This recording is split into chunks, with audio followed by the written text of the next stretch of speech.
Good evening, everybody. Good evening. Hello, and welcome to this webinar that we do this evening. And it's all about preparing your dental practice for sale. My name's Aaron, and I'm based here in Surrey tonight. And actually, a lovely, quite sunny evening. So I'm quite lucky, and I'm lucky to be joined by my colleague Dan. Hi, Dan. How you doing? Yeah, I'm very good, Aaron. How you doing? Yeah, all good, all good. So the intention tonight is not to take up your evening, certainly isn't. It's just to share with you some salient points and information from our kind of grey-head experience of dealing with the sale of dental practices, and we've got plenty of grey-head experience around that. Okay, so without further ado, I'll launch some slides. Hopefully this will work. Can you see them, Dan? Yeah, I can see the slides. Perfect. Right, so we'll crack these on. So preparing your dental practice for sale. Now, a little bit of background, if you don't know who I am, my name's Aaron, and I'm the owner and CEO of Samara Business Advisors. I've been doing this for about 20 odd years, working with dentists of all shapes and sizes, all practice sales for the last 20 odd years. A trained chartered accountant with PwC many years back, and I used to work in banking. And I also wear another hat. I also own the Neem Tree Dental Group, a small group down here based in Surrey and London, where I kind of, I suppose, get a lot of my ideas and thoughts to share to other clients. So experience in the dental sector is significant. And then we have Dan. How about yourself? Do you want to give a bit of background about yourself? Yeah. Just one quick. I really hate that picture, Aaron. By the way, I think we need to update that. But yeah, just me. So I worked for RBS for 20 years. In the last 10 years of that, I was in the healthcare department, so just dealing with doctors, dentists, etc. And I've been working at Samira now for 5 years, mainly on the finance side, but also looking at practice sales. So a lot of experience, like you said, really, in terms of dental. Sure. And I think, yeah, and I think Dan's, as he said, he's worked in healthcare for donkey's years, I think from 16 by the sounds of it, isn't it? So, no, it's all starting to catch up with me now, and I'm looking older and older as it goes by. Don't worry, we all are. So, we all are. So right, let's crack on. So what's happening in the market? So well, the way we'll run this today, I'll probably talk a little bit about the slides, and Dan will kind of add his value to the slides as well and his thoughts, and then we'll kind of move through this. So in my thought process is that up until kind of Liz Truss kind of made a disaster of the economy a few years back, it seems to be quite a buoyant market in dentistry. Post that, things have literally dropped significantly. What we've seen, though, is a real shift to buyers not actually buying practices, but actually opening up squat practices, private squat practices, all shapes and sizes, all across the UK. And they're all private, tend to be private, unless they've got luckily to get an NHS contract if they want it. And with the interest rates remaining high, we've seen people not resisting, but holding back on purchasing. Now, the indication, and there's no guarantee, the indication that interest rates may fall over the next few months, but with an election coming up, who knows? Okay. But what we've also made a prediction on another webinar that it will be going down by September, so I'm hoping that it will go down soon. Yeah, fair enough. But I think if I don't know what your thought is on this, Dan, but people have held back, but there's only a certain point that you can hold back to. Ultimately, you want to move in with your lives. If you want to buy a practice or set up a practice, you can wait a year, or we wait 18 months or 2 years, but ultimately life is flying by. And if you have this aspiration to do it, it's not necessarily the wisest thing just to keep waiting. You've got to adapt your business model, but you need to do that. I don't know, what do you think?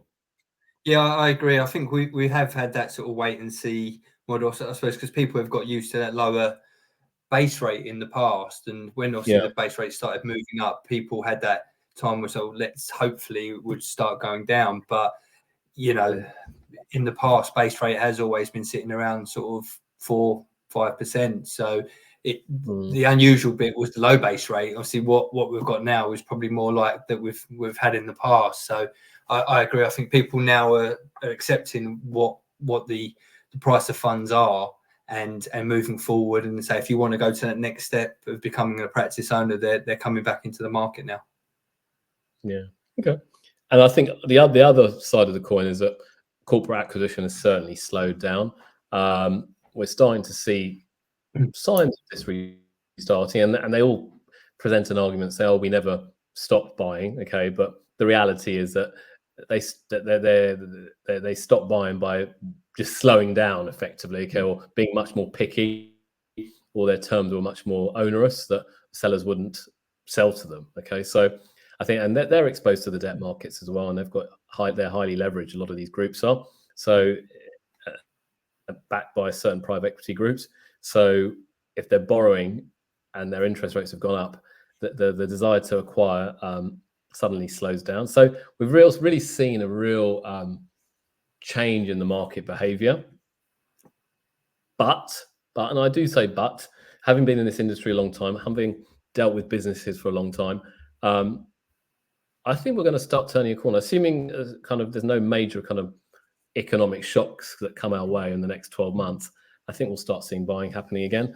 And that's kind of my thought process anyway. So, and I think also dental always seems to ride out the waves. You know, I worked for RBS like 2008 when everything was falling apart, but dental still done well there, and even the bank that wasn't doing too great was still lending in that market. So I still think it's quite a robust sector that sort of continues, really.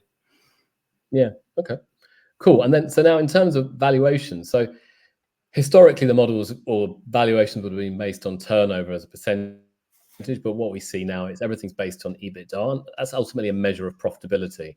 And what that stands for is earnings before interest, tax, depreciation, and amortization. And ultimately, that's the number that one party can think what EBITDA is, and another party could think it's different. Okay, so it's important to have accurate accounts, but then at the same time determine an EBITDA that is realistic. Now, the way then the practices are then valued as based on the multiples of the EBITDA, and that depends on location, the size of practice, NHS or private, and also whether it's a owner operator kind of practice or it's associate led. So, Dan, do you want to run through these figures here just to give an idea of? Yeah, so we just gave a sort of a broad sort of outline just based on a couple of regions that we've picked, based on like if they're owner occupiers really, and what we're seeing, what the possible EBITDA calculations could be. So obviously London is slightly higher. That's probably got a number of factors, because certain areas in London that people want to be in, and also I suppose in terms of staffing as well, because you know people want to move to London, so it is higher. Where you know maybe possibly the southwest could be slightly lower in terms of that, because you know not as many people live there, and obviously getting associates to move to that area could be slightly harder. So it does give obviously these are not set in stone like you said, because the practice that we're looking at will have a factor in that, but it's just giving a flavour of what we're seeing in the market, really. Sure, and I think we haven't put it on here, but if it's an associate-led practice where the practice owner isn't working within the practice, then we might see a higher EBITDA multiples. Yeah, you could be say London, it could be 7, possibly 8, you know, depending on the practice. Yeah. Correct. Yeah, correct. So I think we've got a real range of. But just to give you an idea, so if you're looking to work out your EBITDA, then you could potentially apply a multiple, and then you'll kind of get a kind of very back of the envelope idea of how much your practice may be worth. So when you're getting to, if you're thinking about selling, okay, you need to do some planning, okay, and it's not kind of thing you wake up one morning and say, oh, I want to sell my practice. If you're going to do it that way, you really won't get the best value for your practice. So Dan, do you want to run through these points here actually? Yeah, so in terms of the planning side of things, I suppose, you know, like you said, really is not just thinking one day I'm going to, you know, sell my practice. It's probably maybe 2 years in that you start thinking about that and planning going forward. And I suppose you need to decide what you want to do once you sell as well, because, you know, you may want to retire, which is fine. But then you may also have the option that you want to sell the practice and then maybe stay on at that site. So things that you probably need to consider is, the person you're selling to, do you like them? Can you work with them? Because that's quite important, because you could sell the practice to them and if you don't like them. So you could have that issue where you actually, when you meet the person, take an option of maybe selling the practice slightly at a cheaper rate because you like the person, you think actually going forward you can work with them. And then in terms of the goodwill side of things, is you need to decide what you're selling. So if you own the freehold and the goodwill, do you want to retain the freehold, or do you just want to sell the goodwill element of the practice sort of going forward? So you sort of need to have a plan in mind when you're sort of going forward in terms of the sale. Yeah, valid point. And I think if you're perhaps a larger practice, okay, and you're looking to sell to a group, I think you've got to be realistic. And if you're working in that practice as a clinician, even if it's a couple of days a week, okay, they're going to want you to stay in that practice for a prolonged period of time and tie you in for maybe anything between 3 and 5 years' time. So you've got to be realistic. If you're selling, that's particularly to a group. Now, if you're selling it to an individual and it's still a big practice, they may still want to retain you as well. So you've got to factor all of this into kind of your game plan for life, if that makes sense. And again, I suppose in terms of the selling the practice, to say, if you could choose not to sell to a group, if you wanted to exit quicker, you may again take a slightly lower offer if they're giving you the option to sort of exit maybe in 6 months, like you say, instead of being tied in for 2-3 years, where the payment for the practice could be staged. They pay you a certain percentage up front and then another after performance of the practice. So you've got to weigh in a number of factors in terms of who you're selling to. Okay, all right. So then moving on to premises, as Dan mentioned, is freehold, leasehold, repairs, all this stuff. So Dan, do you want to kind of give us a heads up on this? Yeah, so just what we're talking about in terms of the freehold is that, do you want to sell the freehold, or do you want to retain that? Possibly something that you might need to think about if there's maybe debt on the freehold that would be outstanding post-sale. You may need to sort of speak to the lender on that they're happy for you to keep that freehold, because obviously the terms on that, because at the freehold you'd be opco propco operator there, so it may be that slightly changed, so you may need to speak to the lender in terms of that. If it's a lease that you're looking to sort of you could be looking to lease the freehold to someone. So you've got the freehold that you're going to keep, and you might need to create a lease for the new person coming in. So normally for the finance, they'll need like a 15-year lease. So you would need to get that put in place beforehand for them. Yeah. And then on the other side, if it's just a leasehold property that you own, if the lease is running down, the same scenario would be that you'd need to create a longer lease. The problem that we sometimes find in terms of sales is they've got to the point they want to sell the practice, but they haven't done anything about the lease. And if you've got a third party involved, they don't actually care in terms of how quickly the paperwork needs to get sorted out and what needs to be done. And also it opens up the opportunity that if you're a bit desperate to get a new lease in place, that they could take advantage of that. So if you give yourself a long run up in terms of that, you could get all those items sort of squared off before you sort of bring it to market. Then you've got that lease in place and you haven't got those delays in terms of the creating the new lease. Repairs and decorations, in terms of that, it's not about spending hundreds of £1,000s on new equipment at the practice, because that won't be cost effective for you. It's more about, is there some sort of bits that need a little bit of tidying up, a bit like when you're selling your house. There'll be a couple of rooms that maybe need a bit of decoration to make sure it's looking okay. What you're trying to do is get away from people chipping away at your price, because if they say, oh, if I have to come in here, I'm going to have to do this, I may need to do this. If you can sort of clear a lot of that stuff off, then hopefully when they're looking around the practice, it's more in their mind, they're sort of, that all looks fine, that all looks fine. So it's just getting everything nice, up on its toes, ready to go. And the due diligence side of things, these are stuff that the solicitor will need from you at some point in terms of the practice. So, you know, your CQC, you know, fire risk assessments and stuff like that. You need to start getting that paperwork together, because again, you don't want the sale to delay because you haven't got all your paperwork up straight and the solicitor's chasing you for paperwork. So there's a lot of stuff that you'll need to look at, you know, asbestos checks, you know, maybe some of the older sort of properties, but again, it's something that you'll need to go through to make sure it's all there ready for the solicitor, because what you want is a nice smooth sale, and you don't want you holding up the items really. Sure, cool. And then on the other side of the coin, which we haven't mentioned yet, but this is kind of something that we are really kind of focusing on, okay, is the accounting and finance side. And I think we see buyers getting information from practice or from sales agents with accounts that might be 2 years or even 3 years old sometimes. I think I had one today. Someone sent me 2002 accounts for a practice. 2022. Not 2002. That's a bit old. Yeah, 2022. Yeah. So yeah, they sent me those accounts, and there's nothing you can do really with them. The data's so out of date, and all that happens in that situation is you have to go back and ask for more. You know, I need the up to date accounts, 2023s. I need some management information. I don't understand why you would bring it to market with such old figures, really. Correct. So I think firstly it's essential. So where are we now? We're in May, June. So if you were thinking of selling, we're in June. Okay, year flies by already.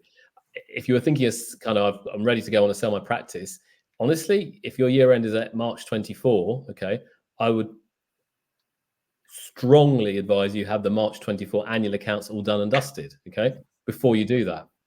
In addition to that, really what you want to have is the last 12 months, and it's known as usually LTM management accounts.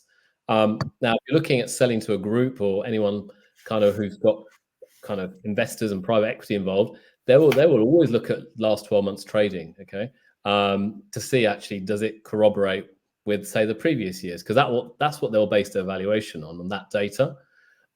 Increasingly, individual buyers are requesting this information because the banks are requesting this information. They want to see up-to-date financial information before they say, you know what, going to lend you £1 million or whatever it may be. So this is I think is where it's going to go in the marketplace. I think you won't be. It's hard to sell a dental practice at the moment. You make it a lot harder if you don't have this information to hand. Okay. And for a buyer, they'll say, well, if that information is not there, you'll think, you know what, forget it. I'm not going to do it. Okay, I'm not interested. It's too many risks. It's too many unknowns. So you need to be transparent. You need to provide this information. So as I said earlier, in this climate, buyers and lenders want to see an up-to-date and accurate history, and don't put your practice on the market. Certainly if you don't have the annual accounts, and ideally you want the last 12 months management information. So when I say last 12 months management accounts, everything should be, only thing now, if you're running a practice, you should be having your books done every month, okay, on something like Xero's, QuickBooks, so the bookkeeping's done, okay? If you're not doing that, that's the first step before you even get to the point of thinking about selling your practice. Get yourself in order. And again, we can help you there. Now, how can you get the best valuation? Again, before you put it on the market, you need to think about how you can do what you can do to improve your valuation. Now, if you've got the management information, you'll be able to see trends, okay? And you need to think, okay, are there things that I can increase turnover? Could I change pricing? Can I increase the profits? But similarly, you might thinking, well, actually, are there areas that I can reduce costs, such as materials or utilities and that type of thing? And so again, we can help. We help clients join our buying group where we help people save money on the materials, utility costs, all those types of things. In addition, you want to have staff contracts in place. You need to make sure everyone has a contract. It needs to be very clear that what they're getting paid, what are they being paid for, okay? So I think that's really important. And increasingly now what we're doing is when we do a valuation of a practice, we're using last 12 months data. We're hooking up, we're gaining access to Xero for the client or QuickBooks for the client. And then actually from those last 12 months data, are able to provide an up-to-date valuation of the practice based on the 12-month data. So we'll get an EBITDA for the last 12 months. based on the information sitting in QuickBooks or Xero, and that means that information needs to have been done properly, accurately, and up to date. If it's garbage in, then the result will be garbage out. So that's an essential aspect. But that will then give you an accurate valuation based on the current marketplace. And I think, and the last point you've kind of pushed here, Dan, it's not just a sales brochure. You want to talk about that from a bank's perspective? Yeah, so we when we look at the figures, because some obviously we work on the finance side, we get sales figures in from other agents, and we look at that, and we try and look at how a bank would look at the financials and the EBITDA figures and the add backs that they've done, and sometimes what is being added back probably is not right, and it doesn't get to the right figures that how a bank would look at those figures, really. So it's really sort of looking at, when we look at these figures, we're looking at how a bank would present it and how those figures will be, again, relied on by the lenders. Because like your point, really, in terms of the EBITDA stuff, if the EBITDA is wrong and the figures are wrong, it gives the buyer the opportunity to chip away at your price again, because they can come back and say, well, that's not actually right. You've added back in that figure. I don't think that's correct, because that figure is going to be there going forward. So we try and look at very much how a lender would look at the EBITDA figures, and we try and get to that right figure. So again, it can be relied on by the buyers, so they will pay the price that you want for your practice. Yeah. Okay. So as I mentioned earlier, I think if you want to get the best valuation, provide access to Xero or QuickBooks. Firstly, make sure you have Xero and QuickBooks set up and you're doing the bookkeeping, okay? Yeah. And then provide access to that data, because then we can review the accounts, we can assess the quality of the bookkeeping first, and then ultimately provide a valuation based on the most recent EBITDA. Because if you're then using recent data, the buyers can't argue, and it's going to be a lot harder for them to chip away at the prices Dan mentioned. Yeah, so I think these are really important points. I think it's key getting the right sort of, you want that right EBITDA figure, because if that's driving the value of the practice, that needs to be correct, and it needs to be with the right information. So, because if you're putting data in that's 2 years old, how do they know what they're buying? The lenders are not going to rely on it, because they won't lend, so you're not going to be able to sell the practice. And obviously it opens up opportunities to chip away. And I think a few times, if all your accounts are not up to date, they'll chip away at your price. If there's items in the practice that need a bit of refurbishment, they'll chip away at your price. So what you're trying to do is create an area where you've covered every point that you can, so that the price that you want for your practice, you're going to receive. Yeah, agreed. Okay, so then specialist advisors, who do they need, Dan? Yeah, so I think an accountant. You've got one here, sitting here. We've been doing it 20 odd years. There's not much we haven't seen. We're very much a digital first accountancy firm, so everything's on Xero or QuickBooks. We use all the latest technology, and any client that we have, we strongly encourage to be on those types of platforms, because that then can help you make sure that you have accurate accounts, because then if you get accurate accounts, you can have an accurate valuation, and therefore ultimately hopefully get the price that you deserve for your practice. Okay, so that's my hard sell. Who else do you need? Yeah, a sales agent. So obviously at Samira, we can undertake that work for you as well. So we've got experience in the dental market, and like you say, we've got an accountancy firm. We've also got a finance brokerage as well. So we've got a lot of experience in terms of the sector. So obviously we can give you the information that you need. The solicitor's point is quite important as well, because there are solicitors out there that could be cheaper than dental solicitors, but what you'll find is the transaction will probably take longer, because they won't understand what they're doing. So you may pay slightly more for a dental specialist solicitor, but they're certainly worth paying. And in terms of the finance brokerage side of things, again, what we've got plenty of buyers out there, that are looking, you know, we speak to them every day in terms of what they're looking for in terms of practices. And obviously we will do like a pre-assessment of them, of, you know, what they can afford. So that helps in terms of sort of cutting down on time wasters where, you know, people are looking at the practice but probably can't afford it. Sure. And yeah, right. And I think that's important. When we, as a finance brokerage, we will always vet buyers, okay, to say, well, if they want to buy £1 million practice, but they can only afford a £500,000 practice, we won't even put that type of buyer forward, okay? Yeah. In addition, I think we've got so much experience in that finance side of things. I think now it's important to realize that you need buyers who have got the funds to do it. Otherwise, it's a waste of time. Now, in our database, we have a database of about 4,500 UK dentists, okay, who we email regularly. So we have a big reach when we're sending out any particular details about a practice. We get a good response usually from such things. Okay, so definitely you need specialist advisors. So do you want to cover that slide, Dan? Yeah, I think a lot of this stuff is what we spoke about, isn't it? Really, in terms of the experience that we had within the sector. So obviously, you know, we've got practice sales, finance, and accountancy. So Samir is very much, you know, geared up to help dentists in the market, really. And I say we've got many years experience. Like you said, you've got 20 years. I've got 20 odd years, and then Nigel's got slightly more in terms of that. Yeah. But like I said, we've got a big reach in terms of, you know, the network that we have. You know, we've got a lot on, you know, we reach out to a lot of people in terms of LinkedIn, you know, the emails that we send out. So we've got a lot of people that we can reach out to take any sale forward.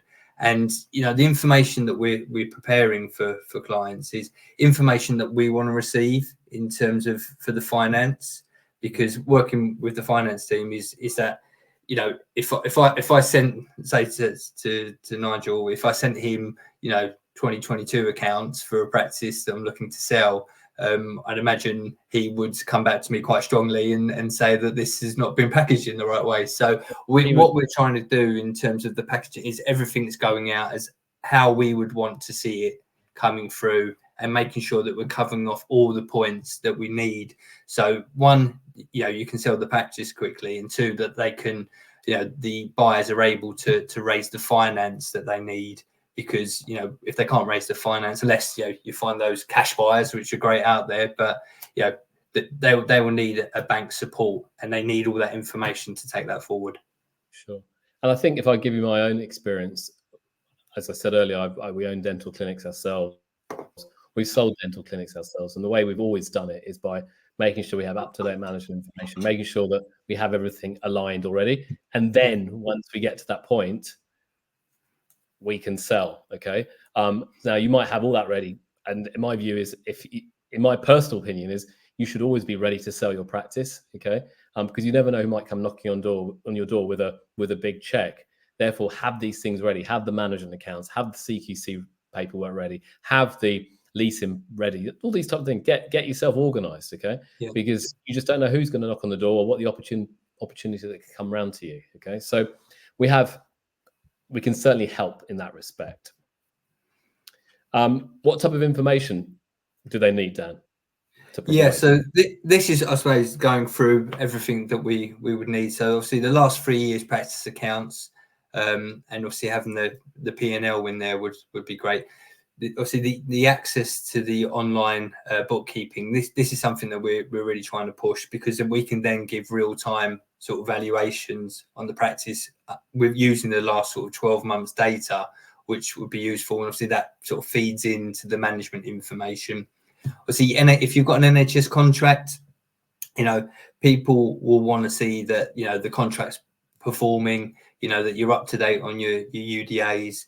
Again, the one I looked at today, they had an NHS contract, but they didn't send any NHS contract details, which is quite a key part to the application, really. So it's these type of things, you know, the patient plan. If you've got a patient plan in place, you know, who's using it, how many people using it, staff breakdowns, like you were saying, in terms of that, have they all got their contracts? What are they being paid? You know, how much everyone that works in the practice, you know, you need to understand who's getting paid and when. Obviously, CQC registration, most of that should be up to date. And then any other relevant information. If there's certain things in terms of your practice that people need to know, so these questions don't come up later on, you know, let us know, and obviously we'll build that into the report, because again, it's just trying to make sure that everything's covered off in that initial application, really. Okay, cool. So how do people help? How do we help people, Dan? Yeah, so they can just reach out to me. So if they want to have a chat individually, free of charge, in terms of their practice and what they want to do going forward, these are my contact details. They can either drop me an email, you know, give me a call, or if they want to booking a call directly with me at the time that's convenient to you, to them, then just use those links on there, and then they can book a slot. Yeah, and so we'll be happy to help and have a chat. Sure. If you go to the samera.co.uk website, you can see Dan's profile there, and you can book a time, a call with him. Alternatively, you want to book a call with me, I'm happy to have a chat as well. And as I think, just to kind of wrap up today, I think it's all about planning and organizing yourself and having the conversation with someone like ourselves to help you. We're there to support you. We're there to support you to get the best kind of deal available that may be out there. Yeah. And we're also there to advise you, to say if we think it's not a good deal as well, okay, and to hold fire, or maybe you might be a couple of years down the line and your practice isn't quite right. We'll tell you what you need to do to change. This is what you need to implement. Do X, Y, Z, and then we can help you. So we're here to help. Contact Dan or contact myself, and we'd be delighted to help you. Okay, so. And just sort of one other point, if everyone, you know, we spoke about material costs, and we mentioned the buying group. If anyone wants to join the buying group, it's free of charge to join. And we've got loads of companies on there. So we've got a company that helps with CQC. We've got a consumables company on there. We've also got a patient plan company on there as well, and someone that helps with utilities. So if you want to look at your costs and to help increase your bottom line, like you're saying, Aaron, you know, it's a bit of a running. So if you can start getting that done now, just again, reach out to me on that. I'm happy to drop the details for you. Sure. And I think just on the accounting side of things, lastly, if you're not on a platform like Xero, if you're not getting bookkeeping done every month, you don't have up-to-date information. Firstly, I would strongly suggest you did. Okay. And then secondly, if you need some help with it or anything, just reach out to me. Me and my accounting team can certainly help and put some structure and organization into your finances, which will only help you, not just for selling, but just generally for your practice, for your taxes, for everything. Okay, so we're here to help. And on that note, we've been talking about 30 minutes, or just over 30 minutes. I'd like to say thank you to everyone. If there's any questions, we'll hold fire a minute, because I know there's always a slight delay. There might be a question or two that may come through. Any final thoughts from you, Dan? Otherwise, if we wait for any questions, otherwise we'll end the... No, just to say, if someone, obviously, sometimes on this forum, people don't want to ask questions. So yeah, if they just want to reach out to us directly, we're more than happy to have a conversation with them, and say it's free initial conversation. So just reach out to us. Sure. And finally, I will be, this is all recorded, and I will be sharing this video on YouTube and through our database as well. So you can always watch this again or share it with anyone you want to as well. Okay. So thanks very much. I don't think there are any questions this evening, which is fine. And have a lovely remainder of the evening. Thank you. Good night. See you later. Bye.